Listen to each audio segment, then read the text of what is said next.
টাকা পয়সা ঘর বাড়ি বা কার জন্য চাই? আমার ছেলেপিলে কেউ নেই, আর দুদিন বাদে যদি মরে যায় তাহলে এসব চেয়েই বা লাভ কি? আর সব পেয়েও যদি মনের সুখটুকু না পাই তাহলে তো সবই বৃথা।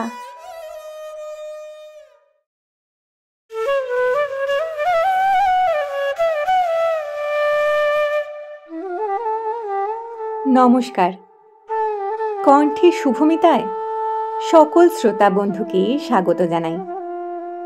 আজকের গল্প সুকুমার রায় রচিত অন্ধের বর চাওয়া।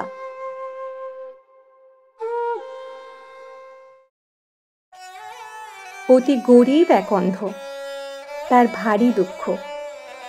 তার ঘর বাড়ি নেই, টাকা পয়সা নেই, ছেলেপিলে নেই, আর সে চোখেও দেখতে পায় না। মনের দুঃখে অনেক কষ্টে তার দিন কাটে। একদিন স্বর্গ থেকে দেবদূত এসে বললেন, ওরে অন্ধ, তুই আর কাঁদিস নে, আমি তোকে বর দিতে এসেছি। তুই কি বর চাস আমায় বল, একটি মাত্র বর তুই পাবি, সুতরাং ভালো করে ভেবে চিনতে বলিস। অন্ধ কি বর চাইবে ভেবেই পায় না। একবার বলতে চায়, আমার চোখে দৃষ্টি এনে দাও, আবার ভাবে শুধু দৃষ্টি দিয়ে করব কি?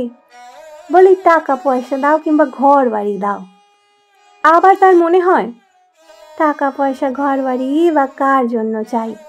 আমার ছেলেপিলে কেউ নেই, আর দুদিন বাদে যদি মরে যায় তাহলে এসব চেয়েই বা লাভ কি? আর সব পেয়েও যদি মনের সুখটুকু না পাই তাহলে তো সবই বৃথা।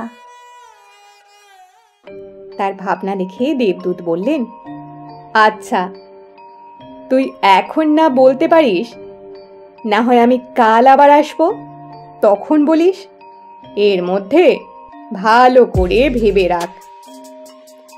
অন্ধ বেচারার সারা রাত ঘুমই হলো না।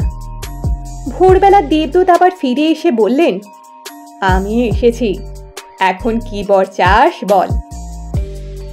তখন অন্ধের বুদ্ধিটা হঠাৎ কেমন করে খুলে গেল।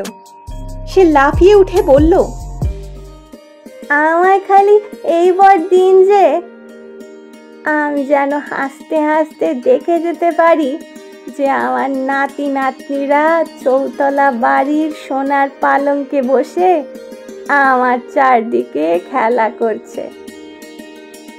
দেবদূত তার বর চাওয়ার বাহাদুরি দেখে হেসে বললেন, আচ্ছা, তাই হোক।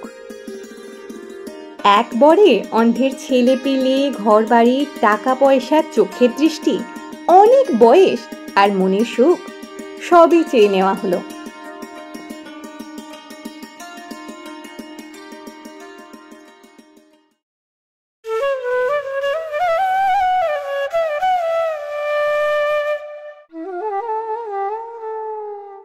ভিডিওটি ভালো লেগে থাকলে লাইক এবং শেয়ার করবেন, এবং আরো ভালো ভালো গল্প শোনবার জন্য সাবস্ক্রাইব করতে ভুলবেন না।